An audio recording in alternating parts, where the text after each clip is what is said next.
नमस्कार, शिव टाइम्स में आपका स्वागत है। मैं हरदेव मनास फिर से एक नई अपडेट लेके आपके सामने हाजिर हूँ। जैसा कि आप सभी जानते हैं कि हर एरियाज़ में कुछ ना कुछ कोई ना कोई घटना होती ही है, लेकिन इन दिनों ज़िला रामबन, तहसील राजगढ़, PMJSY रोड पर 76 के मकाम पर 76 के एरियाज़ में कभी भी हालात बद से बदतर हो सकते हैं और लॉ एंड ऑर्डर में बहुत बड़ा फ़र्क देखा जा सकता है। लॉ एंड ऑर्डर को मेंटेन करना एडमिनिस्ट्रेशन के लिए काफ़ी भारी पड़ सकता है। पिछले कई वर्षों से रोड पर इंक्रोचमेंट होने की वजह से PMJSY पर रोड पर इंक्रोचमेंट होने की वजह से कभी भी हालात काबू में नहीं आ सकते, ऐसा देखा गया। पिछले कई वर्षों से हम इस चीज़ को देख रहे हैं और आज भी इसी तरह के हालात रहे। लोगों की तरफ से कई लोगों की तरफ से ये कहा जा रहा है कि PMJSY रोड पर इंक्रोचमेंट किया गया और PMJSY डिपार्टमेंट की तरफ से अर्थ कटिंग के दौरान भी लापरवाही की, और आज भी PMJSY डिपार्टमेंट की तरफ से लापरवाही होने के बाद कई लोगों ने रोड पर इंक्रोचमेंट किया है। और इसके साथ ही कई बार कई अर्जियां दी गई, कई एप्लीकेशंस दी गई, लेकिन इस पर एडमिनिस्ट्रेशन की तरफ से कोई भी कार्रवाई अमल में नहीं लाई जाती है। आज भी इस तरह के हालात रहे। कभी भी हालात पर काबू पाना काफ़ी मुश्किल हो सकता है एडमिनिस्ट्रेशन के लिए। आज हमने देखा इसमें नायब तहसीलदार राजगढ़, पटवारी, इसके अलावा रेवेन्यू डिपार्टमेंट के दीगर ऑफिसर भी वहां मौजूद रहे। PMJSY डिपार्टमेंट की जानिब जेई का भी वहां पे PMJSY डिपार्टमेंट की जानिब जेई भी वहां पे मौजूद रहे। हम आपको बता दें कि लोगों की तरफ से ये ऑब्जेक्शन लगाया जा रहा है कि कई लोगों ने, अगर PMJSY डिपार्टमेंट की तरफ से उन्हें मुआवजा दिया गया है और कई लोगों ने मुआवजा लेने के बावजूद भी उनकी ज़मीनें नहीं कटी हैं, और कई लोगों ने PMJSY सड़क पर इंक्रोचमेंट लगा दिया है। इसी पर पेश है ये खास रिपोर्ट, आप देखें इस खास रिपोर्ट। सर 2018 से हम डी साहब को एप्लीकेशनें देते आए हैं, तो आज तक जो भी डिपार्टमेंट का बंदा आया, रेवेन्यू डिपार्टमेंट का बंदा आया, यहाँ पे सही तरीके से कोई निशानदेही नहीं है। जिन लोगों ने मुआवजे खाए हैं उन्होंने अपनी अपनी ज़मीनों को डंगे दे दिए हैं रोड के बीच में। मतलब रोड बना है, मुआवजा खा लिया है, रोड दूसरे की ज़मीन में से निकल गया, मुआवजे खाए दूसरों ने। इंक्रोचमेंट रोड के बीच में इंक्रोचमेंट हो गई है। इसलिए हमने आज फिर पंचायत फोरम की तरफ से डी साहब को एक एप्लीकेशन दी थी कि PMJSY डिपार्टमेंट को भी कि प्लीज़ आप आए, यहाँ लोग आपस में लड़ते हैं ना, यहाँ गाड़ियाँ खड़ी करने की जगह है। ये एक सोमो अड्डा है, यहाँ पे 20 गाड़ियाँ या 30 गाड़ियाँ खड़ी होती है। यहाँ से ना कोई सोमो मुड़ने की जगह है सर। 10 फुट का रोड है, जो मतलब किसकी इंक्रोचमेंट 10 फुट का टोटल रोड है सर। इंक्रोचमेंट लोगों ने रोड के बीच में इंक्रोचमेंट कर दी। मतलब क्या क्या बनाया है आप मुझे? दुकानें बनाई है रोड के बीच में, जो कि 33 फुट का डिपार्टमेंट ने मुआवजा दिया लोगों को, जो कि 10 फुट की रोड भी नहीं काटी गई है। 10 फुट के बाद इंक्रोचमेंट होगी है रोड में सर। तो इसलिए हमने आज दोबारा से डी साहब के पास किए थे, तो PMJSY डिपार्टमेंट को भी हमने, उनके बंदे भी यहाँ पे आए, जय साहब आए, अब नायब साहब आए हैं। देखो आगे ये क्या रिपोर्ट देते हैं। अभी तो ये हमारे सामने थे। तो अब आप थोड़ा इसे नायब साहब से आप सेटिस्फाई हैं? अभी हम सेटिस्फाई नहीं है सर। जी। अभी इससे पहले भी यहाँ पे 3-4 एप्लीकेशन दे दी सर। इससे पहले भी बड़ी बात 3-4 बार निशानदेही भी हुई है, मगर लोग सेटिस्फाई नहीं है। मुआवजे खा के भी लोग डंडे ठाके आ रहे मारे। मतलब मुआवजा खाया और खा के डिपार्टमेंट सोया और कोई नहीं। अभी निशानदेही कर रहे हैं सुबह से, देखो आगे क्या बनता है। दूसरे नंबर गाचरे में भी इंक्रोचमेंट हुई है, उसकी भी निशानदेही नायब साहब आए हैं, वो भी गाचरे वाला रकबा भी दिखाएंगे कि कौन से एरिया में गाचरा है। और हमारे रोड बंद कर दिए गए हैं। यहाँ नीचे के लिए शमशान घाट जाने वाला रोड है, उसको बंद कर दिया गया सर।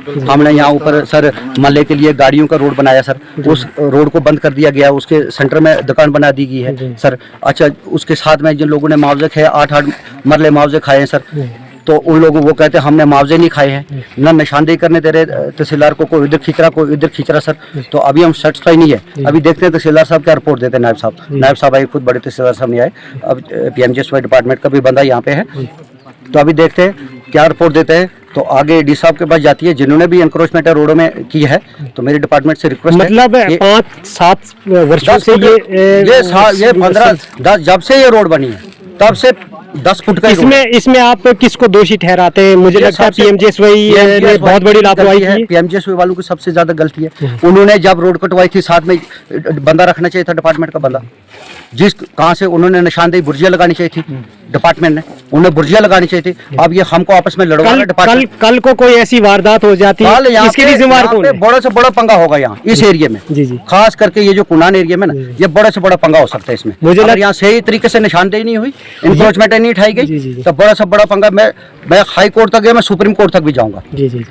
अब क्या चाहते हैं आप एडमिनिस्ट्रेशन? मैं ये चाहता हूँ कि डिपार्टमेंट आया है, रेलवे डिपार्टमेंट आया है, ये क्या रिपोर्ट देता है आगे, जय साहब है पीएमजीएसवाई के, वो क्या रिपोर्ट देते हैं, उसके बाद आगे देखते हैं क्या बनता है। मेरा काम है अनलीगल जो इंक्रोचमेंट होती है, अनलीगल जो काम होते हैं, वो मेरा काम है, क्योंकि लोगों ने मुझे चुना है। अगर मैं अनलीगल कामों के खिलाफ मैं अगर आवाज़ उठाता हूँ, तब मेरे खिलाफ सब एकजुट होकर मुझे दबाने की और मुझे कुचलने की कोशिश करते हैं। इस वजह से मैं हाई कोर्ट तक पहुंचा। लोग कहते हैं कि सब सुरेश करवाता है। अगर जिन लोगों ने जहाँ से मुआवजे खाए वहाँ की बात सुरेश करेगा, तो उसके लिए गुट होके एक सारे होके उसको कुचलने की कोशिश करेंगे। मेरा ये डिपार्टमेंट से मेरी ये रिक्वेस्ट है कि जो गाचराई में इंक्रोचमेंट हुई है उसके लिए सुरेश बोलता है, तो सुरेश के लिए गुटबाजी हो जाती है कि सुरेश ये बात क्यों बोलता है। आप पर दबाव डाला जाता है। हमारे जो रोड बंद कर दिए गए, ऊपर मल्ले के लिए रोड बनाया, बीच में सुरेश बोलेगा तो सुरेश के खिलाफ सारे एक बार गुट हो जाएंगे, क्योंकि मैं डेवलपमेंट की बात करूंगा, इंक्रोचमेंट की बात करूंगा। हमारा नीचे वाला जो रोड मैंने आपको पहले भी बताया वो बंद हो गया, तो तब सुरेश बुरा हो गया जनाब। अगर मैं इंक्रोचमेंट की अगर मैं बात करता हूँ, अगर मैं इंक्रोचमेंट की बात करता हूँ सर, तो इंक्रोचमेंट की बात ये क्यों करता है? मेरे खिलाफ प्रोपेगेंडा तैयार किया जाता है, मेरे खिलाफ गुट बनाए जाते हैं इसको कुचलने की, इसको दबाने की, क्योंकि मैं वार्ड पेंच हूँ। अब मैं एक बंदा यहाँ पे खड़ा हूँ और इतने लोग मेरे पीछे पड़ रहे हैं कि इसने क्यों डिपार्टमेंट खोला है, इसने क्यों डीसी को एप्लीकेशन दी, ये क्यों हाई कोर्ट में गया। आप तो अच्छा काम कर रहे हैं, आप तो अच्छा काम कर रहे हैं कि इंक्रोचमेंट की है। डिपार्टमेंट से मेरी रिक्वेस्ट है कि जब तक यहाँ पे निशानदेही नहीं होगी, रिपोर्ट एक्चुअल रिपोर्ट आगे नहीं जाएगी डिपार्टमेंट पर, तब तक इंक्रोचमेंट बंद होनी चाहिए यहाँ पे। जिन लोगों ने रोड में इंक्रोचमेंट स्टार्ट की है, तो मेरे खिलाफ अगर मैं किसी अच्छे काम के लिए कदम उठाता तो मेरे खिलाफ गुटबाजी की जाती है, मुझे कुचलने की कोशिश की जाती है, मुझे दबाने की कोशिश करते हैं। इसलिए मैं हाई कोर्ट गया हूँ, मैं सुप्रीम कोर्ट भी जाऊँगा, मैं दिल्ली जंतर मंतर पे धरना देने जाऊँगा, जब तक इस रोड का पूरा क्लियर रिपोर्ट अगर नायब साहब ने अगर आगे यानी शीशे की तरह साफ रिपोर्ट अगर नहीं दी तो, नहीं तो मैं जंतर मंतर पे दिल्ली में जाऊँगा, कपड़े तार के धरना दूंगा वहाँ पे कि अगर मैं एक वार्ड पेंच हूँ, अगर मैं करप्शन के खिलाफ आवाज़ उठाता हूँ, अगर मैं इंक्रोचमेंट के खिलाफ आवाज़ उठाता हूँ, लोगों ने मुआवजे कहीं से खा लिए, रोड कहीं से निकाल दी, क्या इसमें ये जुर्म है? क्या इसमें गलत है किसी डिपार्टमेंट को लाना या डीसी साहब को एप्लीकेशन देना गलत है, जुर्म है? फिर मेरे खिलाफ प्रोपेगेंडा किया जाता है क्या? पीएमजीएसवाई डिपार्टमेंट वालों को इन्फॉर्मेशन करना कि आप रोड निकालिए, से रोड कहाँ से है। हाँ, अगर गलत रोड निकली है, पीएमजीएस डिपार्टमेंट का बंदा कहाँ पे था? उन्होंने मशीन के साथ में बंदा क्यों नहीं साथ में रखा? मुआवजा किसने खाया? उन्होंने उस टाइम बुर्जिया क्यों नहीं लगाई? अभी मेरे खिलाफ प्रोपेगेंडा किया जाता है, मेरे खिलाफ साजिश रची जाती है। मैं प्रधानमंत्री के साथ मिलने जाऊंगा, नहीं मिलने देंगे मैं जंतर मंतर पे कपड़े तार के धरना दूंगा। मैं दिखाऊंगा जिन्होंने एनक्रोचमेंट किया है, जिन्होंने मुआवजे खा के जमीनें नहीं कटवाने, 420 का पर्चा लगेगा उनके खिलाफ। ये कागज जो डॉक्यूमेंट्स वगैरह बने हैं किन लोगों ने? बिल्कुल डॉक्यूमेंट बने उसकी फाइल वगैरह है या पूरा ऑल ओवर डॉक्यूमेंट मेरे पास है सर। किसने मुआवजा खाया, किसने कटवाने नहीं दी। तो इतना डॉक्यूमेंट्स तैयार करने के बाद फिर डिपार्टमेंट की तरफ से क्यों लापरवाही? 3-4 सालों से 5 सालों से डिपार्टमेंट लगा हुआ, आपको पता है, पहले भी आपका ही बार आई। 5 सालों से डिपार्टमेंट क्लियर रिपोर्ट नहीं दे रहा है। आज देखते हैं आज क्या करता है नायब साहब, आया देखते हैं क्या करता है नायब साहब। जी जी ठीक है। तो थोड़ा प्लीज रिक्वेस्ट है कि नायब साहब से भी थोड़ा आप ना वो तो लेना तो वो क्या आपको आगे स्टेटमेंट देते हैं, तो फिर नहीं तो आगे दूसरी कार्रवाई स्टार्ट करेंगे हम। Thank you. देखिए हरदेव जी, मैं आपको बहुत बहुत धन्यवाद देता हूं और मीडिया के सभी कर्मचारी जितने भी आप आए हो, आपका बहुत बहुत शुक्रिया, क्योंकि मीडिया एक ऐसा सहारा है गरीबों का, और इस वक्त सोशल मीडिया या कोई भी मीडिया जो है तो आवाम का एक बहुत बड़ा सहारा है। मैं आपसे गुजारिश ये करनी चाहता हूँ सर कि हमारा सदियों से यहाँ पर भाईचारा है, हिंदू मुस्लिम सिख ईसाई जितने भी लोग हम यहाँ पर भाई भाई बन के हम जी रहे हैं और जीते आए हैं। ये रोड एक हमारे लिए मोबाइल जान बन गया। ना मालूम इसमें क्या हुआ जब से ये रोड निकली है। अव्वल तो जो भी ठेकेदार यहाँ आया सर, उसने बिल्कुल ही केयरलेसनेस से, लापरवाही से हमारे लोगों ने वहाँ पर अपने आप को बचाने के लिए गलत रास्ते पे गलत गाइड किया है, उनको ठेकेदारों को उन्होंने गलत कटाई की। अब जनाब बात यह है दूसरी कि जो मुआवजा हुआ है, जो सर्वे हुआ है, जो इब्तदाई सर्वे हुआ है, जो मुआवजे हुए हैं, मुआवजा कोई मानने के लिए तैयार नहीं है। अभी तहसीलदार साहब ने भी एक डिस्प्यूट खड़ा कर दिया कि ये नंबर वो है, वो नंबर वो है। तो ये सारा जो है एक जंग की अलार्म है, मुझे लगता है नुक्से अमन का अलार्म हो सकता है। तो लिहाजा मैं आपसे ये कहना चाहता हूँ और मैं आपसे ये कहूँ कि हम लोग, तमाम लोग बल्कि जितने भी हैं, हम चीफ इंजीनियर से लेके डिप्टी कमिश्नर साहब से लेके और ये जो अपना एक्शन साहब हैं, कंसर्न एक्शन साहब, उनसे गुजारिश कई बार हमने की कि यहाँ की जो है ये जो फसाद की जड़ बनी है, इसको मिटाने के लिए आप कष्ट कीजिए, आइए और यहाँ क्लियर कर दीजिए। अब अगर डिपार्टमेंट को हम नहीं मानते, मैं पहला शख्स हूँ, मैंने अभी स्टेटमेंट दी नायब साहब को, मैंने कहा कि आप हड़मेली से स्टार्ट कीजिए इसको, जो ये है इसके जो भी है ये रोड कटिंग जो भी है आप हड़मेली से स्टार्ट कीजिए फ्रॉम इस पॉइंट तक। और उसमें मैंने खुद 1.5 मरले का मुआवजा मैंने खाया है, उसमें से आधा मरला अभी भी बाकी है। मैं नायब साहब से कहता हूं कि फर्स्टली आप उसको काटिए, जहां जिसका मकान आता है, चाहे वो मेरे बाप का आए, मेरे दादे का आए, उसको उठाइए मकान को। पब्लिक की रोड है, पब्लिक को ये मिलनी चाहिए। आज नहीं मिलती है, कल तो ये छोड़नी ही पड़ेगी। अजब हठधर्मी है ये, तो नादरशाही है। कोई आंखें कुछ निकालता है, कोई आंखें कुछ निकालता है, तो आंखें निकालने का भाई लोगों को कोई मतलब नहीं है। अब डेमोक्रेसी है, अब ज़माना बदल चुका है, अब कानून की पासदारी है। तो मैं ये गुजारिश करनी चाहता हूँ आपके ज़रिए, आपके माध्यम से कि जनाब एक्शन साहब, डिप्टी कमिश्नर साहब और नायब तहसीलदार साहब कि आप एक्चुअल पोजीशन जो है, आप एक्चुअल पोजीशन की रिपोर्ट जो है आप ऊपर अफसरान बाला को दे दीजिए। जो लोग नहीं मानते हैं तो वो लोग जाने न छोड़ने देंगे, वो उनकी मर्जी, उनकी हिम्मत, उनकी ताकत, हमें कुछ नहीं है। हमें इतना है कि जिन लोगों ने मुआवजा खाया है वो अगर अक्लमंदी है, अगर भलेमानसी है, तो भलेमानस तरीके से मुआवजा खाने वाली जगह को छोड़ दें और जो रोड है उसको आप सिलसिलेवार निकलने दें। ओके। आपसे जानना चाह रहा हूँ कि 76 में बड़े समय से ही इंक्रोचमेंट का मसला चल रहा है। जी। उस पर आपके क्या स्टेटमेंट है? सर, इंक्रोचमेंट का जो भी मसला चल रहा है, हर आदमी खुद ही पटवारी बना हुआ है और खुद ही तहसीलदार बना हुआ है, खुद ही डिसाइड कर लेता है स्टेट लैंड कौन है, इंक्रोचमेंट कहाँ है। जब भी डिपार्टमेंट आता है तो डिपार्टमेंट की हम कोई मानते नहीं है, एक भी नहीं मानते हैं। इस वक्त भी तहसीलदार साहब आए हैं, हमें इनका अभिमान करना चाहिए, एहतराम करना चाहिए। जो कागजों में निकलता है, मेरा 1 कनाल 6 मरला ज़मीन जो है रोड में आई हुई है, बीच ज़मीन से मेरे जो है रोड गुजरती है। मेरा डिपार्टमेंट से ये कहना है कि जो मैंने 1 कनाल 6 मरले का मुआवजा खाया है, जस्ट अभी काट लो, जितना भी है ले जाओ। बल्कि मेरी 4 साल से नहीं 10 साल से एप्लीकेशन डीसी साहब को हैं कि जो मेरा मुआवजा बना हुआ है वो ले लो, ताकि मैं अपनी मार्केट बनाऊंगा।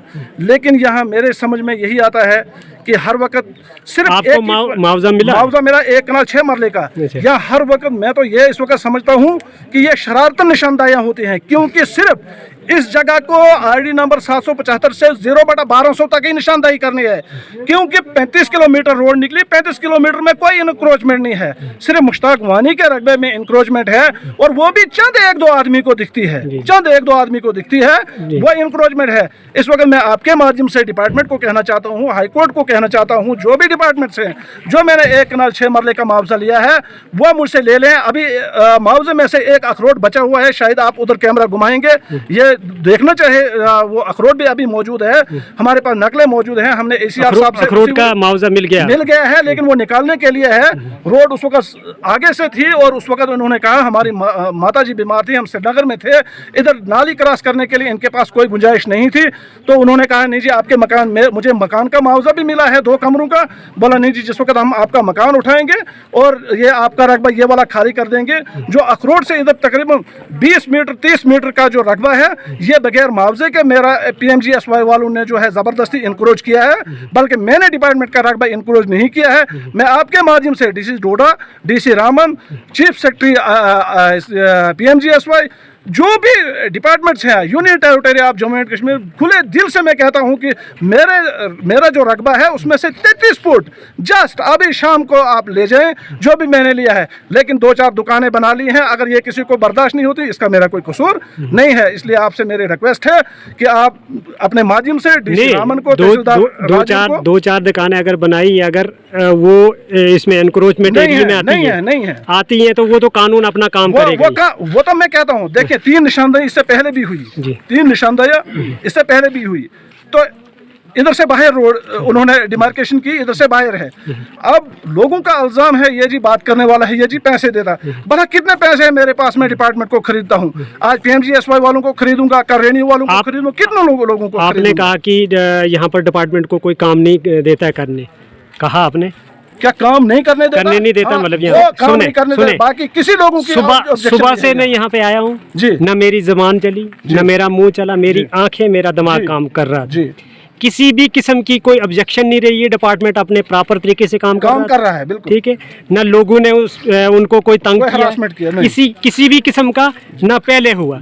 मुझे लगता है यहाँ पर खास और खास जो लापरवाही मुझे लगता है एडमिनिस्ट्रेशन की है, जिसके कारण इतना समय होते हुए भी आज तक ये लड़ाई की जड़ बना के रखी है। सुने, एडमिनिस्ट्रेशन ने 3 बार डीसी रामबन ने यहाँ पटवारी भेजे, नायब तहसीलदार आए, उन्होंने अपनी रिपोर्टें दी, कोई इंक्रोचमेंट नहीं थी। आज भी क्या करते हैं नायब तहसीलदार साहब, ये मैं उनका जवाब थोड़ा दे सकता हूँ कि वो इंक्रोचमेंट लिखेंगे, नहीं लिखेंगे, है नहीं है, जो उनको अपने गाइडलाइन के मुताबिक नजर आया होगा वो वही लिखेंगे। न मैं उनका ऑफिसर हूँ, उनकी रिपोर्ट भी लीजिए। लेकिन जहाँ तक पहले सर्वे का सवाल है कि 2008-9 में सर्वे हुआ, तब मुआवजा मिला। जो आरडीज थी उनको छोड़ के ये घूम के गए और मेरा रकबा जो है ज्यादा काटा गया। अभी भी मेरी तहसीलदार राजगढ़ से रिक्वेस्ट है कि मेरे पूरे रकबे को नापा जाए कि वो कितने कनाल है, कितने मरले आया है, तो उसकी मुझे तसल्ली होनी चाहिए। कोई नहीं। Thank you sir. हमें मुताबिक हुक्म, जैसे अपने यहाँ पे PRIs गए थे अपने डीसी साहब के पास, तो उन्हें अपनी रिप्रेजेंटेशन दी है कि हमें यहाँ पे 76 में इस रोड की थोड़ी बहुत डिमार्केशन करनी है कि हमें क्लियर हो जाए कि हमारा मुआवजा किस राइज का मिला है और रोड की कटिंग कहाँ से हुई है। ये थोड़ा डिस्प्यूट था दो पार्टीज़ का, इसलिए हम आए यहाँ डिमार्केशन करने के लिए। इंक्रोचमेंट का मसला, हाँ इंक्रोचमेंट का मसला भी है और ये क्लियर करेंगे कि किस में इंक्रोचमेंट है और कौन सा रकबा जो है हमारा एग्जिस्ट करता है। रोड हमारी फिजिकली हमारी रोड कहाँ से एग्जिस्ट करती है, उसकी हमने रिपोर्ट देनी सब। कितना प्रतिशत आपने ये काम किया? हमने एटलीस्ट 60% अभी कर लिया है। हम थोड़ा बहुत अब इसको पूरी इसको कितने लोग इस इंक्रोचमेंट में आते हैं? आपने क्या पाया आपने अभी? इसमें 5-7 बंदे ऐसे हैं जो इंक्रोचमेंट में फॉल करते हैं। इंक्रोचमेंट तो बहरहाल ऐसे है कि हम वो देख लें किस नंबर में है, वो हम क्लियर करके बता लोगों की तरफ से ये भी है कि बहुत सारे लोगों ने मुआवजा खाया है और रोड कहीं और के रकबे से गया है। हाँ, तो लोगों का कहना यही है कि जहाँ से रोड निकला है वहाँ से एक्चुअल रोड नहीं है और मुआवजा जो है वो और किसी नंबर से मिला हमें, तो लिहाजा हमें क्लियर हो जाए कि भाई किस नंबर से हमारा मुआवजा हमें मिला है, तो वहाँ से रोड होना चाहिए। बट ऐसा है कि हम दोनों रिपोर्ट्स जो अपने सबमिट कर लेंगे कि रोड हमारा फिजिकली कहाँ एग्जिस्ट करता है, तो उसकी भी हम डिमार्केशन करके दे देते हैं इनको, जितना सारा पैच हमारा है जिसके लिए इन्हें रिप्रेजेंटेशन दी है। जी। कितने लोग, कोई नाम बताएंगे आपकी, किसका इंक्रोचमेंट में जो आया है, जिसने इंक्रोचमेंट की हुई? नहीं, इंक्रोचमेंट का किसी का नहीं लिखा है इन्होंने। बेसिकली यहाँ पे जो हमें शॉप्स मिलेंगे इंक्रोचमेंट तो बहुत सारे, जहाँ जहाँ इंक्रोचमेंट होगी वहाँ पे हम हटा देंगे, वैसी बात नहीं। ये सब के लिए उन्हें एप्लीकेशन दे दी है, इन्होंने दिया है पावर हाउस टू 76। बट यहाँ पे 76 पे ही जो हमारा पॉइंट यहाँ पे हमारा है जहाँ पे इनका डिस्प्यूट है, हम ये देख रहे थे, इनका कहना ये था कि इसमें गाचराई भी आती है, लेकिन गाचराई रकबा जो है हमारा नीचे फॉल करता है। जो हमने देखा पूरी वेरीफाई की हमने अपने लट्ठे मसावी से, तो जो हमारा क्लियर हो जाता है हम बता देंगे। कितने दिनों के अंदर एक्शन करेंगे? क्योंकि ये वर्षों से ऐसा चल रहा है, कहीं लॉ एंड ऑर्डर में भी ऐसा आ सकता है। खाली 1-2 दिन में रिपोर्ट सबमिट करनी है, डीसी साहब को भी सबमिट करनी है और कोर्ट का भी कोर्ट में भी ने अप्रोच की है, हम वहाँ भी रिपोर्ट सबमिट कर देंगे। लोगों को क्या कहना चाहेंगे आप, क्या मैसेज कहना चाहेंगे कि जो हम अपने हिसाब से करेंगे, क्योंकि हमारे पास यहाँ पे लट्ठा भी अवेलेबल है, मसावी भी है और रिकॉर्ड भी हमारे पास है। जो एज पर रिकॉर्ड और एज पर स्पॉट होगा हम वो रिपोर्ट सबमिट करेंगे। ओके।